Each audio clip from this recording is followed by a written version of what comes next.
안녕하세요. 오늘의 데일리 뉴스레터에 오신 것을 환영합니다. 세계화의 맥락과 전 세계 강대국들 사이의 치열한 경쟁 속에서 국방, 기술의 발전은 지역 안보와 안정을 보장하는 중요한 역할을 합니다. 특히 최근 북한의 움직임에 따라 국방 능력 강화는 선택이 아닌 지역 국가들, 특히 한국에 대한 긴급한 필요성이 되었습니다. 이것이 바로 한국이 현무미사일 프로그램을 포함한 첨단 국방 프로젝트 개발에 박차를 가하는 이유이며 특별한 주목을 받고 있는 이유입니다. 지역 무기 경쟁의 더 큰 그림을 고려할 때 한국은 북한으로부터의 위협에만 직면하는 것이 아니라 중국과 일본과 같은 다른 주요 국가들과의 전략적 경쟁도 고려해야 합니다. 한국이 지속적으로 자신의 무기고를 업데이트하고 업그레이드하는 것은 자위에 대한 약속을 표현하는 것뿐만 아니라 지역 내 권력, 균형을 유지하기 위한 더 넓은 전략을 반영하는 것입니다. 현무5 미사일 시험의 성공과 현무6에 대한 계획으로 한국은 세계 국방지도 위에 자신의 위치를 확립하고 있습니다. 이것은 군사기술에서의 진전뿐만 아니라 전략적 메시지이며 국방에서의 자주성과 국가의 영토와 이익을 보호할 준비성을 강조합니다. 우리는 현무미사일 시리즈의 발전을 기술적으로 뿐만 아니라 전략적으로 더 깊이 탐구할 것이며 이것이 지역 안보 상황과 국제관계에 미칠 수 있는 영향에 대해 살펴볼 것입니다. 최근 전 세계적인 군비 증강 경쟁이 한창인 가운데 한국에서 또 한 번 충격적인 소식이 등장해 화제가 되고 있습니다. 지난해 9월 한국은 SLBM 발사에 이어 고위력 탄도미사일인 이른바 현무5 시험 발사에 연달아 성공하며 중국과 일본 등 이웃나라들을 긴장케 했는데요. 게다가 당시 영상에서 보안 유지를 위해 현무5가 아닌 현무1을 대신 공개한 것으로 밝혀지면서 베일에 쌓여있는 현무5의 실제 위력이 어느 수준인지에 대한 군사 전문가들의 갑론을박이 벌어지기도 했습니다. 놀라운 건 해당 영상이 공개된 지 1년도 채 지나지 않아 한국은 차기작인 현무6에 대한 실전 배치 계획을 발표했다는 것입니다. 아직 현무5의 정체가 드러나지 않은 이때 벌써 현무6에 대한 밑그림이 나왔다는 소식은 동북아 국가들 사이에 엄청난 파장을 낳을 것이 뻔한 상황인데요. 분명한 건 이 미사일의 기술엔 과거 러시아가 폐기한 SS-21의 발사 기술이 일부 포함됐다는 사실이며 현재 이 소식을 접한 러시아군은 자기들도 아차 싶었는지 한국의 현무6에 대한 모든 개발 과정을 낱낱이 공개하라며 사실상 반협박에 준하는 압박을 가하고 있습니다. 한국 내부에서조차 극비로 진행된 현무5들 아득히 능가할 것으로 예상되는 현무6의 위력과 러시아가 어쩌다 이런 기술을 한국에 흘리게 됐는지 그 과정들에 대해 자세히 알아보도록 하겠습니다. 얼마 전 사단법인 샌드 연구소의 2022 국민안보의식 조사보고서에 따르면 응답자의 74.9%가 한국의 독자적 핵무기 개발에 찬성한 것으로 나타났습니다. 연령별로는 60대 이상 20대에서 찬성표가 많았고 3040대는 반대 의견이 우세했는데요. 하지만 정작 한국 정부는 북한 핵실험에 대비한 독자적인 핵무장 또는 핵확산 금지 조약 탈퇴 등은 고려하지 않고 있다고 말하며 한미동맹이 굳건하게 유지되는 한 핵무기의 보유 등 확장 억제의 실효성이 충분하지 않다는 것이 국방부의 판단이었습니다. 한국이 독자적인 핵무기 보유국이 되려면 먼저 핵확산 금지 조약을 공식적으로 탈퇴해야 하는데 그럴 경우 한국이 적의 핵 위협을 빌미로 이를 탈퇴하는 첫 국가가 되는 만큼 한국은 물론 미국과 그 질서 안에 있는 여러 국가에게 상당한 부담이 될 것이라는 논리였습니다. 그런데 최근 한국군은 북한 전역을 넘어 베이징까지 타격할 수 있는 탄도 중량 11톤급의 고위력 탄도미사일을 개발 중인 것으로 전해지면서 동북아 군사학계를 통째로 뒤집어 놓았습니다. 가칭 현무6라고 불리는 이 미사일은 일반적인 탄도 중량 6톤의 고위력 탄도미사일보다 사거리마저 2배가량 긴 것으로 전해졌는데요. 군 당국이 개발 중인 이 고위력 탄도미사일들은 핵탄두를 제외한 재래식 탄두 중에선 세계 최고 수준의 폭발력을 갖춘 것으로 평가되고 있습니다. 국방과학연구소에 따르면 지난해 5월 한미미사일 지침이 해제된 이후 한국에선 비닉 사업으로 한국형 삼축 체계, 즉 킬체인 미사일 방어 체계, 대량 응징 보복의 핵심 전력이 될 고위력 탄도미사일 2종이 순차적으로 개발되고 있으며 이 방향 모두 2030년 전에 실전 배치가 목표라고 깜짝 발표를 날렸습니다. 덧붙여 사거리 300km를 염두에 두고 개발되고 있던 초기 계획과는 달리 가칭 현무6나 정해진 11톤짜리 탄도미사일은 사거리가 1000km 이상이 될 것이며 이는 북한과 일본은 물론 중국의 수도인 베이징까지 범위 안에 들어가는 수준이라 밝혔습니다. 참고로 현재 우리 군이 보유한 최신의 탄도미사일은 탄두 중량 2톤에 사거리가 800km가량으로 평가되는 현무사뿐으로 알려져 있는데요. 국방부에 따르면 현무의 탄도미사일을 주력 무기로 실전 배치하여 운용 중인 우리 군은 2023년 현무 5 개발을 마치고 양산 단계에 돌입했으며 이들 고위력 탄도미사일은 3축 체계 중 하나인 대량 응징 보복, 즉 KMPR의 핵심 전력으로 지하에 있는 북한의 핵심 군사시설들을 파괴하기 위해 관통력과 폭발력을 극대화한 쪽으로 개발됐다고 설명했습니다. 갑자기 한국군이 이런 무지막지한 무기를 개발한 데는 먼저 북한의 핵미사일 고도화에 맞서 대북 억지력을 극대화하기 위한 조치로 풀이되고 있습니다. 북한 전역이 타격거리에 포함되는 사거리 600km 이상의 단거리 탄도미사일에 탄두 중량을 비핵국가가 달성할 수 있는 폭발력의 최대 수준으로 끌어올려 아예 선제 도발을 감행할 엄두조차 내지 못하게 하겠다는 것인데요. 그런데 국방부 관계자의 설명에서 얼핏 드러난 현무육의 밑그림에서 한 가지 특이한 점을 찾을 수 있었습니다. 기본적으로 현무이들 베이스로 한 현무육는 사거리와 탄두의 크기를 대폭 늘린 개량형으로 국방과학연구소가 탐색체계 개발을 거쳐 LIGNX1 측에서 생산을 담당할 예정입니다. 여기엔 북한의 스커드 시리즈에 비해 발사가 쉬운 관성 항법 장치가 채택됐고 또한 적의 방해 전파에도 자유로우며 고체 연료를 사용한다는 특징이 있는데요. 따라서 액체 연료들 채우느라 많은 시간을 소모하는 스커드 미사일과 달리 신속하게 발사할 수 있으며 이 과정에서 군 관계자는 현무육의 재원을 구체적으로 공개할 수 없다면서도 이것이 러시아의 SS-21 지대지 미사일을 초기 모델로 참고했다는 놀라운 사실을 발표했습니다. 러시아의 지대지 미사일인 SS-21은 길이 6.4m 무게 2010kg, 엔진은 1단 고체 연료를 사용하며 탄두 무게 482kg의 다소 작은 사이즈의 미사일로 알려져 있는데요. 다만 자탄 950여 개가 목표 지점 1500m 상공에서 폭발해 축구장 4개 넓이에 해당하는 지역을 초토화시킬 수 있는 이 엄청난 무기는 음속의 4배 정도의 속도와 더불어 탄착오차가 목표 기준 반경 150m 수준의 높은 정밀도를 갖고 있다고 평가되고 있습니다. 중국 환구시보는 이 소식에 경악을 금치 못하며 한국이 탄도미사일 현무사에 이어 러시아의 치르곤과 같은 탄도 중량 11톤의 미사일 개발이 완료된 듯 하다는 등 푸틴은 혈맹인 중국을 놔두고 한국을 중무장시켜 중국을 견제하는 건 아닌지 염려된다는 논평을 내놨습니다. 군사 전문지 텔레그라프 또한 8톤의 탄두를 실어 나를 수 있는 현무호가 단기간에 개발될 수 있었던 배경에 세계 유일의 18톤급 탄두를 마하팔 이상의 속도로 날려보낼 수 있는 러시아의 기술 이전이 유일한 방법이라 주장했는데요. 그 근거로 매체는 당시 경제 회복에 모든 걸 걸고 있던 러시아 정부가 북극해 천연가스를 1년 내내 수출할 수 있게 해준 한국의 쇠빙 LNG선에 대한 보답으로 한국의 탄도미사일과 같은 극비 기술들을 대신 전해줬을 가능성이 높다고 논평하기도 했습니다. 충격적이게도 이는 나름 논리가 맞는 소리였습니다. 실제로 최근 방사청은 미국도 실패한 초음속 탄도미사일인 스크림제트 엔진 미사일을 발사대가 아닌 공중에서 발사하는 기술을 KF-21에 장착하기 위해 개발 중에 있는데요.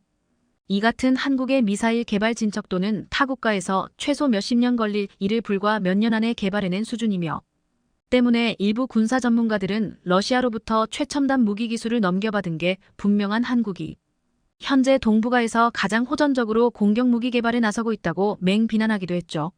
실제로 한국은 1990년대 초부터 러시아에 빌려준 차관 대신에 백곰 사업이란 이름으로 미사일 기술 이전을 가랑비에 옷 젖듯 은근슬쩍 진행해 왔습니다.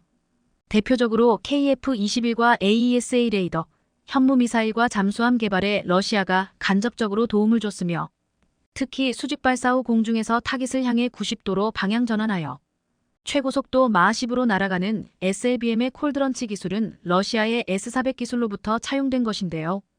현무사 탄도미사일 한 발이 약 40억 정도 되는 것으로 볼 때 다단 로켓을 장착하는 현무육는 최소 150억 이상일 것으로 추정되며 이 미사일의 진짜 무서운 점은 10개 심지어 150개 이상의 탄두가 탑재된 다탄두 미사일일 가능성이 높다는 것입니다.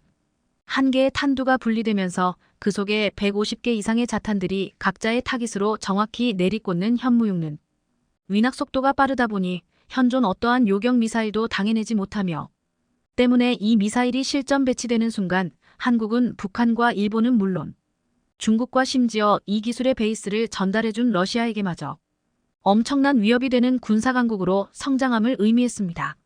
당시 텔레그래프 등 외신들은 러시아의 북극해와 북극 항로 개발을 위해 한국에 많은 무기 기술을 제공한 러시아를 두고 결국 자신의 목을 죄는 행위라 조롱하며, 반대로 한국의 비약적인 군사기술 발전을 두고 러시아들 잘 이용한 한국의 수준 높은 외교력의 성공이라 극찬하기도 했는데요. 줄 땐 주더라도 시간이 지나고 보면 결국 몇 배 이상을 챙겨오는 한국의 모습을 보자면 어쩌면 현무유과 같은 탄도미사일보다 더 무서운 무기는 바로 차원이 다른 수준의 높은 외교력이 아닐까라는 생각도 듭니다. 지난달 25일 중국 소운닷컴은 한국이 베트남에게 무기를 팔려고 한다며, 그렇게 되면 러시아를 자극해서 그들의 타격 목표가 될 수 있다고 말했습니다. 지난 20년 동안 베트남은 러시아의 주요 고객이었고 대부분의 베트남 무기들은 러시아에서 온 것이라고 했습니다. 그런데 우크라이나 전쟁으로 러시아 내에서 위기가 발생하자 한국 정부가 직접 동남아 국가들을 방문해 방산수주 작전을 펼칠 기회를 줬다고 표현했습니다. 이중 국매체는 한국이 베트남에 무기를 판매하는 것은 문제가 없지만 이로 인해 러시아와 한국의 관계가 더욱 긴장될 수밖에 없다면서 하지 않아도 될 걱정을 하며 훈수를 두었습니다. 일각에서는 이러한 중국의 반응이 러시아산 무기를 수입하지 않는다면 베트남은 한국산 무기가 아닌 중국산 무기를 사야 하는 게 아니냐는 의문에서 시작되었을 것이라고 했습니다. 최근 베트남을 비롯한 동남아시아 국가들은 남중국해로 확장하는 중국의 무리한 정책을 견제하려 하고 있습니다. 그러자 중국은 필리핀에 이어 베트남도 미국과 군사적 연계를 하는 것을 군국주의의 길로 간다고 주장하면서 또한 이들 국가들이 한국산 무기를 수입하는 것을 극도로 경계하고 있습니다. 그런데 최근 중국은 한국이 글로벌 방산 시장에서 두각을 드러내는 것 못지않게 한국이 개발하고 있는 무기의 새로운 소식이 중국에 미칠 영향에 대해서도 우려하고 있습니다. 그동안 괴물 미사일로 불려왔던 한국의 현무 5탄도 미사일이 올해부터 본격적으로 양산된다는 소식이 전해졌습니다. 알려진 바와 같이 현무는 한국형 삼축 체계 중 하나인 대량 응징 보복의 대표적인 수단으로, 현무는 핵무기가 없는 상황에서 최대한 핵무기에 맞먹는 파괴력을 낼 수 있게 설계된 고중량 미사일입니다. 지하 100m보다 깊은 갱도나 벙커 등 표적을 파괴할 수 있어 유사시 김정은과 북한 수뇌부가 집결하는 전쟁 지도부와 핵미사일 기지 등 핵심 시설을 타격할 수 있습니다. 한국 정부는 지난 4월 외신 인터뷰에서 북한의 초고성능 초강력 무기 언급하면서 현무 오전력 배치를 예고한 바 있었는데, 군은 미사일 사령부 예하부대에 최대 2,000여 발을 배치한다는 계획을 세우고 있다고 알려졌습니다. 정부 고위 관계자는 현무는 올해 초부터 시험 발사를 거쳐 개발이 마무리됐으며 올해 말부터 양산에 돌입했다며, 한화에어로스페이스 보훈 공장에서 올해 말부터 연간 최대 70여 발을 생산할 수 있을 것이라고 말했습니다. 그렇게 되면 현무는 미사일 사령부 탄도미사일여단 예하부대인 1200대대 등에 배치될 것으로 보이는데, 중국은 지금 이 미사일이 어디에 배치되는지에 대해 촉각을 기울이고 있습니다. 미사일 사령부는 원래 충청북도 음성에서 있다가 2019년 강원도 원주로 이전했다고 했는데, 지난해 핵심 기지는 여전히 충청도에 있는 것으로 파악되기도 했습니다. 충북 음성과 강원도 원주 모두 서울과 100km 정도 밖에 떨어져 있지 않기 때문에 이는 북한의 도발을 억제하는 한편 중국의 동북부까지 사정거리에 있다고 했습니다. 실제 중국은 1만 킬로를 날아가는 ICBM은 단 20기만 만들고 3천만 5천 km를 비행하는 중거리 탄도미사일한 RBM을 다량 제작해 배치해 놓았습니다. IRBM이 훨씬 정확도가 높고 이를 배치하면 남중국해와 동중국해, 황해, 심지어 한국동해에서도 자신들의 영역을 확장할 수 있다는 계산이었습니다. 또한 이것은 한반도를 노린 것으로 분석되기도 했습니다. 북한과 중국은 북중 우호조약에 따른 군사동맹이라 유사시 군대를 파병할 수 있고, 또한 북한 정권이 무너지면 중국군이 국경지대 일부까지 손에 넣는다는 계획이 밝혀진 바 있습니다. 말콤 데이비스 호주 전략정책연구소 수석 애널리스트는 현무호가 최대 9T의 재래식 탄두를 탑재할 수 있지만 더 가벼운 탄두를 탑재하면 3000km까지 비행할 수 있으며 이론적으로 중국과 일본을 공격할 수 있다고 밝히기도 했습니다. 이에 지금 한국의 현무호의 존재는 중국에게 큰 압박감을 주고 있다고 했습니다. 전문가들은 현무호가 중탄두를 달면 3000km 이상을 날 것이라면서 사실상 한국이 중국보다 더 강력한 IRBM을 만들겠다고 선언한 것이라고 했습니다. 현재 한국은 현무 미사일을 올해부터 본격적으로 양산하면서 이를 합쳐 미사일을 총 1만 개 이상을 운용하며 함부로 건드릴 수 없는 전력을 구축할 것이라고 했습니다.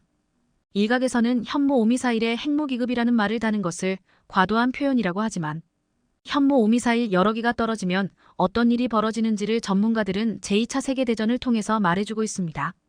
제2차 세계대전의 핵무기에 대한 피해가 얼마나 큰지를 우려하고서 그에 버금가는 폭발력을 지녔지만 방사능 등의 피해가 적은 미사일을 만들었는데 이것을 벙커버스터라고 했습니다. 제2차 세계대전 독일은 적군의 공중 공격에 대비해서 군사시설물을 모조리 지하화해 영국 공군이 대규모 폭격을 해서 독일군의 군사시설물에 큰 피해를 주지 못하게 했습니다.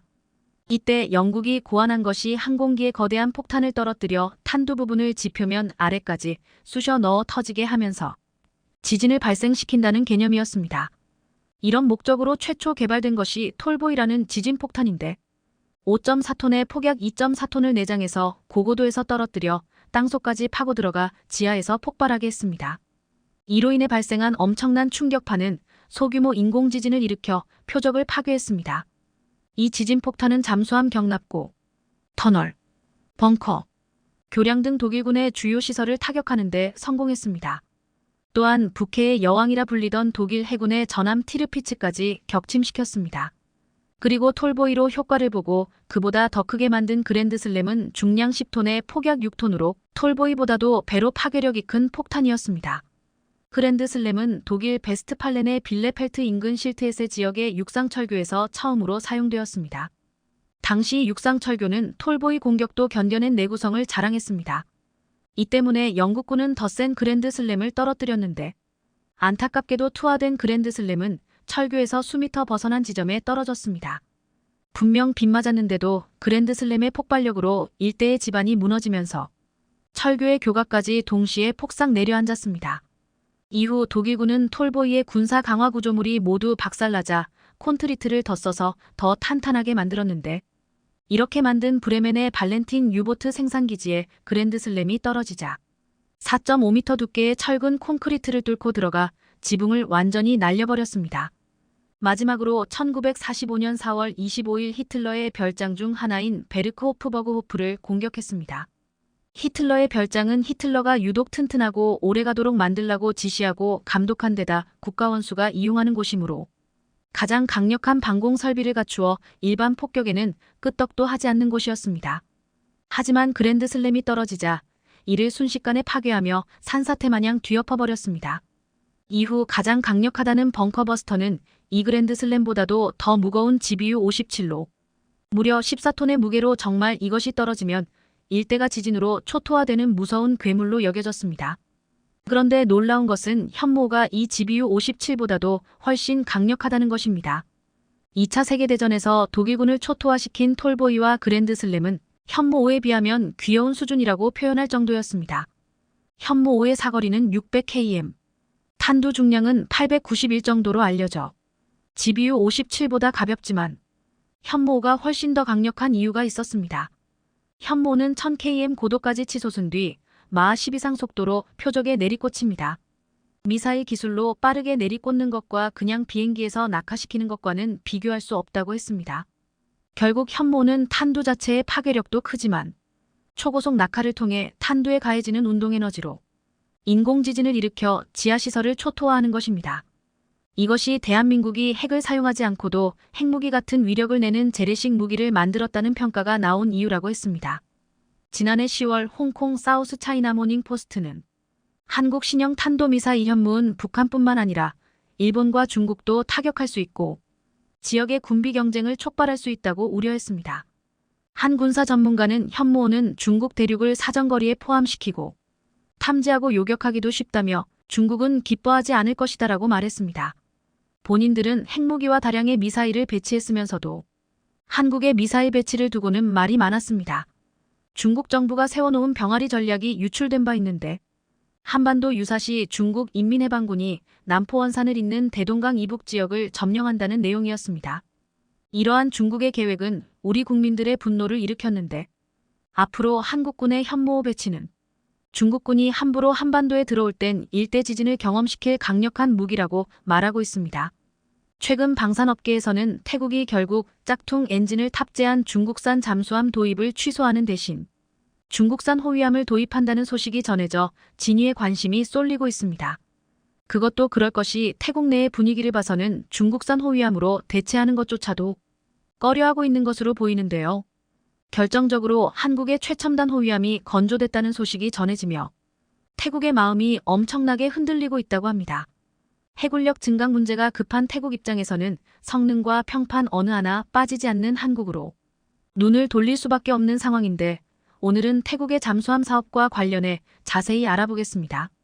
중국산 잠수함을 도입하려다 사업이 수면 아래로 가라앉은 태국에서 최근 차기 호위함 사업을 착수할 거라는 소식이 전해지면서 함정 건조업체들의 분위기가 들썩이고 있습니다.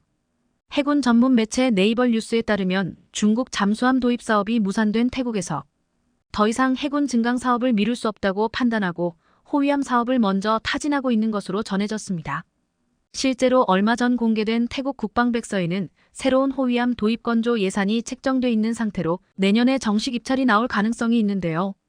이에 한국의 하나오션을 비롯해 독일 티센크룹이 태국 업체와 컨소시엄을 통해 마코 A100을 제안하고 있으며 중국에서도 4,000톤급 수출형 호위함을 내세우고 있는 중입니다.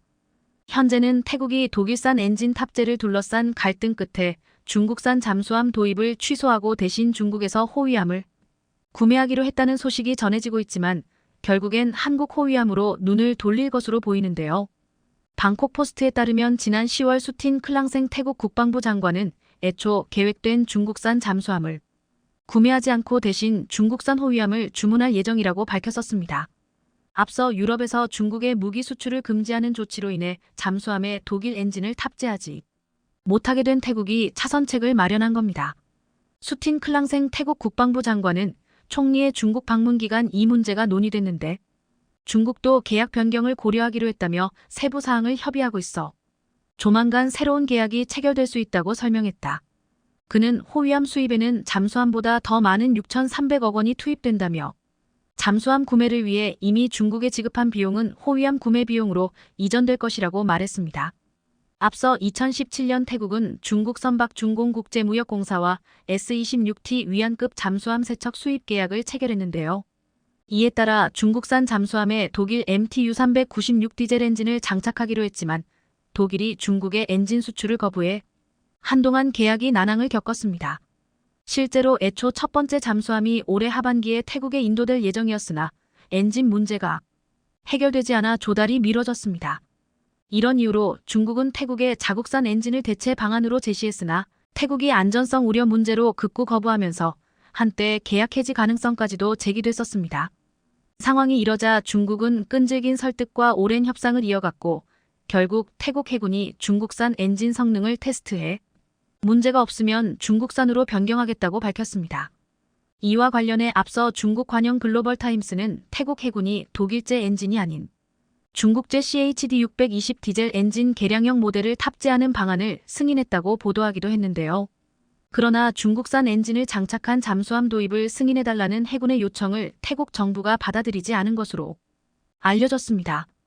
이번 보도에 따르면 태국은 대잠수함 작전 능력을 갖춘 호위함 수입으로 계약을 변경하기로 했다곤 하지만 곧바로 속도를 내지 않는 걸로 봐서는 중국을 버리는 패로 여기고 결국 한국으로 올 것으로 보입니다.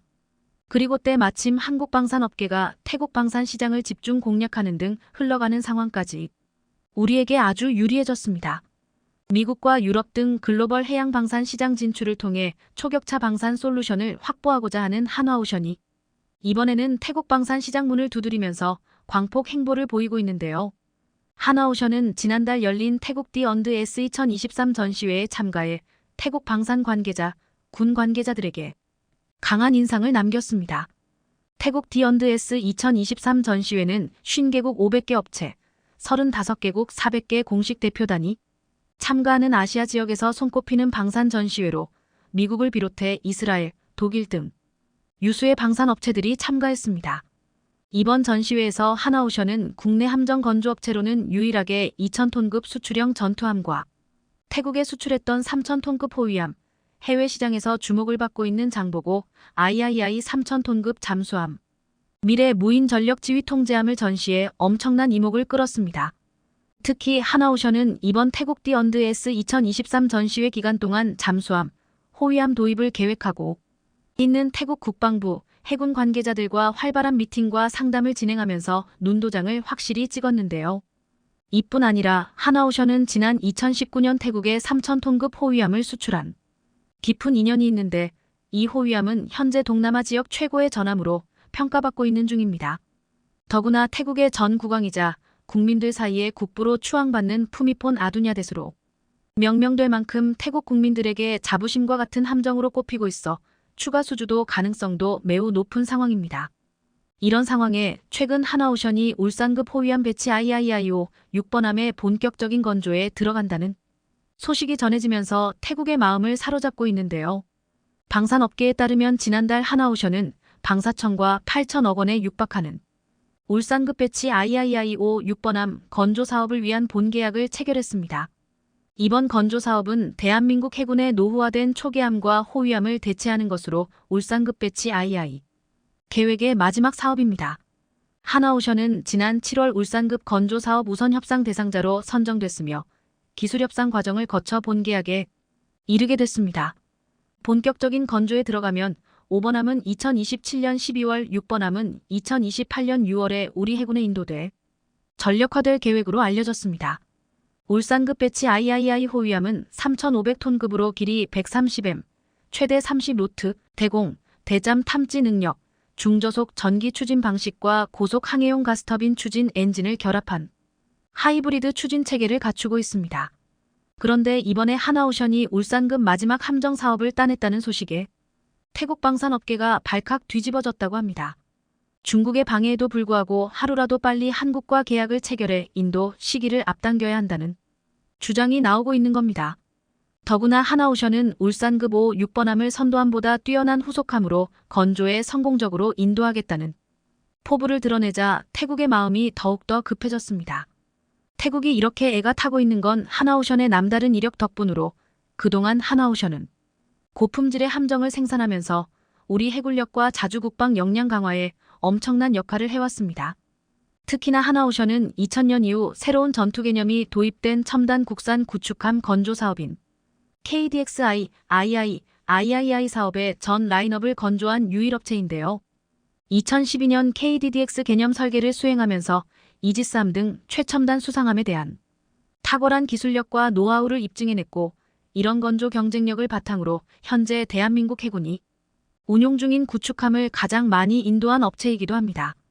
하나오션 관계자는 이번 울산급 5, 6번함 건조 사업 본계약으로 함정 명가임을 다시 한번 입증했다고 자신감을 드러냈습니다. 이렇듯 태국에서 조바심을 드러내고 안달나고 있는 특별한 이유가 있었던 것 같은데요.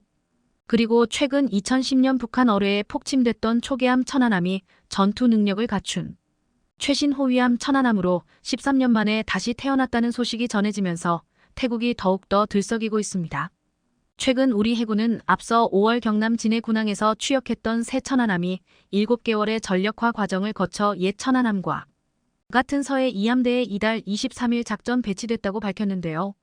천안함은 올해 5월 취역 후 7개월여 동안 실전과 같은 교육훈련과 강도 높은 작전 수행 평가를 거치며 전투 수행 능력을 입증했습니다.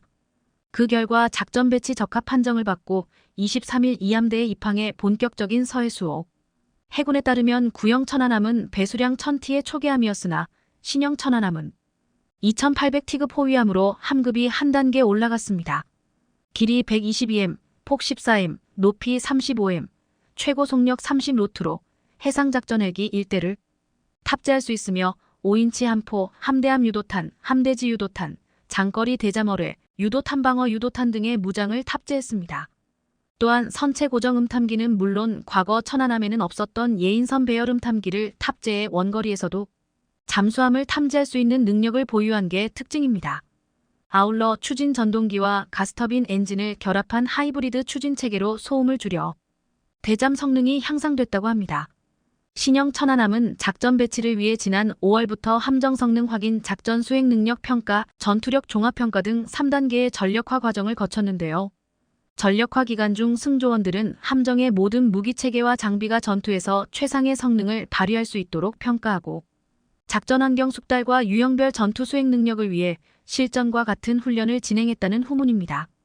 이뿐 아니라 비상 상황에서 생존력을 높이는 손상 통제 훈련을 통해 강도 높은 테스트가 진행되는 등 완벽한 성능을 입증했습니다. 특히 이달 19일과 20일에는 작전 배치 최종 검증 절차 마지막 단계인 종합 전투훈련을 실시했습니다. 종합 전투훈련은 적의 동시다발적이고 복합적인 도발 상황을 부여해 24시간 동안 밤낮 구분 없이 연속으로 진행되는 전투 수행 훈련입니다. 이번 종합 전투훈련 중에 천안함 승조원들은 대잠전, 대함전, 대공전 등 동시 다발적인 복합전 대응 훈련을 비롯해 전투체계 팀워크 훈련, 손상 통제와 같은 실전을 방불케 하는 훈련으로 전투준비 태세를 점검했습니다. 호위함이란 넓은 의미로 항모기동부대나 각종 함대 선단 선박을 적의 공중수상수중 공격으로부터 방어하는 모든 군함을 의미하는데요. 최신의 호위함으로 부활한 신형 천안함을 비롯해 최근 한국 방산업계에서 태국의 구미를 당기고 있는 소식이 연일 전해지고 있는 만큼 태국 호위함 사업에서 승리의 깃발을 꽂을지 관심 있게 지켜보겠습니다. 국산 초음속 전투기 KF-21 마지막 6호기가 비행에 성공했습니다. 지난 28일 KF-21 보라매의 마지막 시제기인 6호기 복좌 2인승과 최초 비행을 무사히 마쳤습니다. 지난해 7월 1호기가 첫 비행에 성공한 이래 11개월 만에 시제기 6대가 모두 비행에 성공한 것입니다. 한국은 유례없는 놀라운 속도로 초음속 전투기 개발을 이뤄내고 있습니다. 그런데 KF-21 6호기 비행 성공 소식과 더불어 스텔스 무인기 가오리 X 개발 소식과 항공모함 소식까지 더해지자 놀라운 그림이 그려지고 있습니다. 그동안 미국의 패권에 도전한다면서 무서운 속도로 무기를 만들고 있는 중국에서 지금 한국의 놀라운 계획을 의식하며 우려하는 모습이 나오고 있습니다. 먼저 KF-21이 3년 뒤인 2026년에 전력화될 것으로 예상되는 가운데 KF-21과 함께 운용될 스텔스 무인기 가오리 X가 연내 개발이 완료된다는 소식이 전해졌습니다. 지난 북한의 무인기 도발 이후 우리 군은 9월 드론작전사령부를 창설하면서 북한군 레이더에 탐지되지 않는 가오리 형상의 스텔스 소형 무인기 가오리 X 개발을 완료할 것으로 알려졌습니다. 가오리 X는 이미 이착륙 성공에 이어 KF-21 보라매와 유무인 합동작전 MUMT를 수행하는 데 필요한 각종 센서와 통신체계를 개발 중인데 개발이 완료되면 KF-21과 함께 무서운 공중전력을 완성할 예정입니다. 가오리 X는 사전에 입력된 경로로 시간당 수백 km 비행할 수 있고 임무 완료 시 자동으로 돌아오는데 가오리 X의 실제 크기가 길이 11m, 넓이 15m, 무게가 10톤으로 중국에서는 가오리 X의 실제 크기가 대형 드론 수준이 아니라 전투기만 하다는 것을 알고 놀랐다고 했습니다. 중국 소후닷컴은 지난 4월 한국이 순식간에 KF-21 시제기를 순차적으로 만들었고 이것도 매우 놀라운 속도인데 일명 가오리 X라고 알려진 보조 스텔스 무인기까지 모습을 드러냈다고 보도했습니다. 그런데 인터넷상에 돌아다니는 가오리 X의 사진을 한국이 지우고 있다면서 한국이 이렇게 비밀로 취급하는 것은 무엇을 숨기려는 것일까라고 질문했습니다. 혹시 자국이 만든 무인기 CH-7과 비슷해 보인다면서 한국이 또 우리 거를 도둑질했나라는 의심이 든다고 했습니다. 이 매체는 이렇게 어이없는 주장을 하면서도 한국이 지금 만들고 있는 KF-21부터 가오리 X까지 한국의 군용기 개발은 놀라울 정도로 빠르고 순조롭다고 평가했습니다. 그런데 중국이 한국의 전투기 개발이 빠르고 순조롭다고 하는 것은 자신들은 개발하는 게 죽을 것만큼 힘들었기 때문입니다.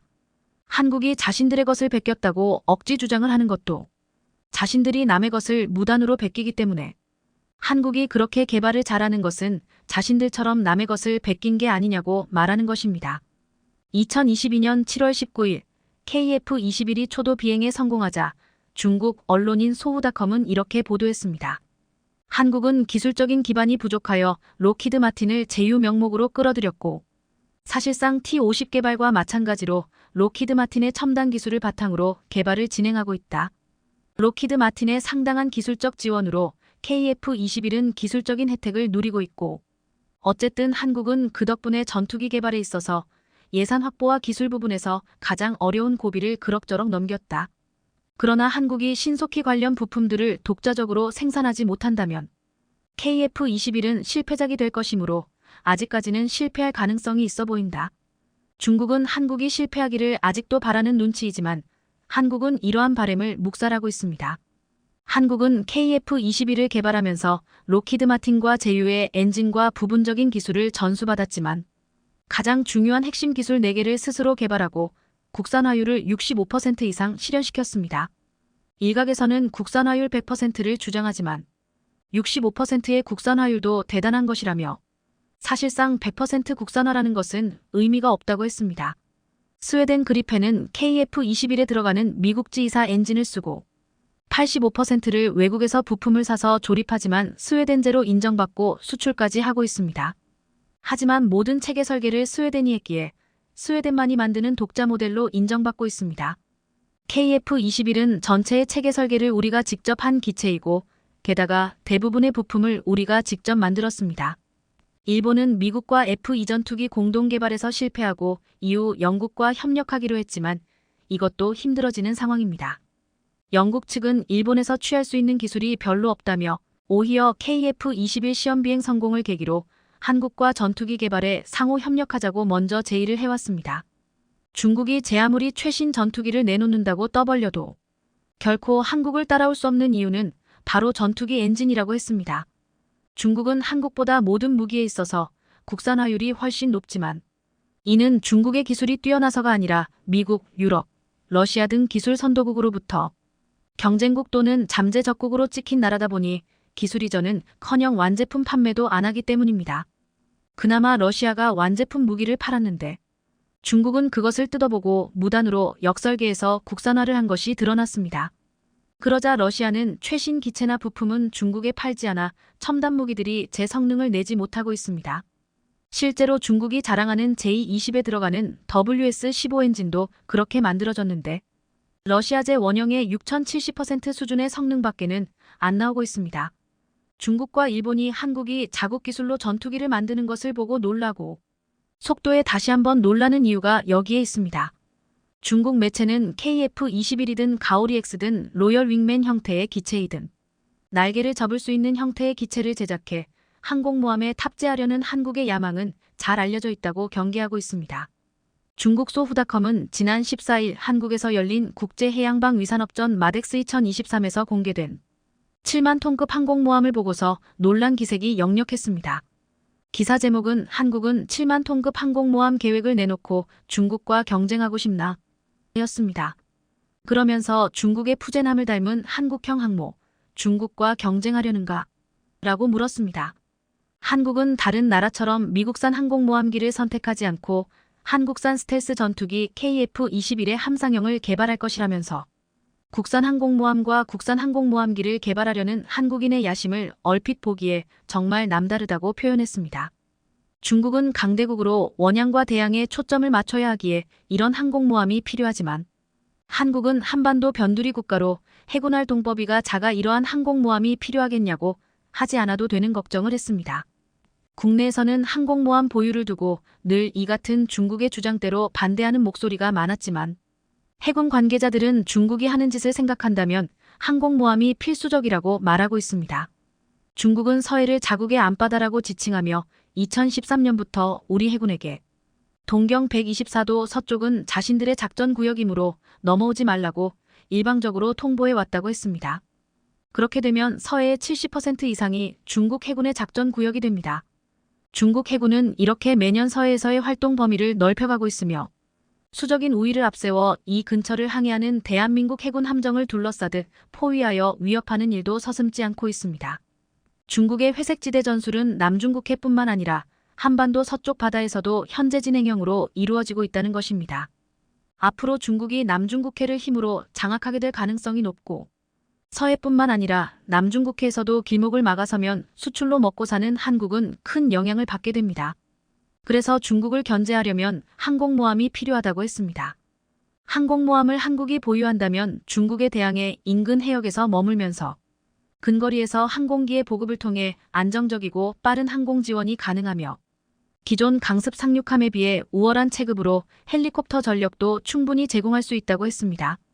또한 중국에 이어 일본도 항공모함을 2024년에 전력화를 시도하는데 일본이 항공모함을 운용해 독도를 노린다면 한국이 열세에 놓일 수밖에 없다고 했습니다.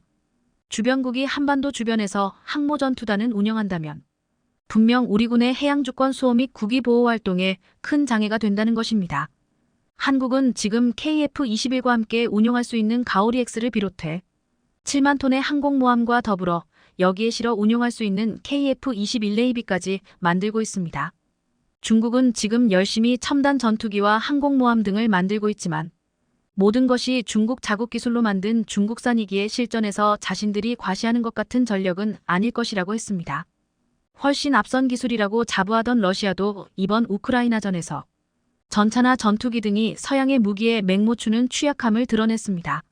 중국은 서해 지역을 비롯해 한반도 유사시 북한 일부 지역을 노리고 있지만 한국은 이런 중국의 야욕을 누를 수 있는 더욱 강력한 군대를 만들어가고 있습니다.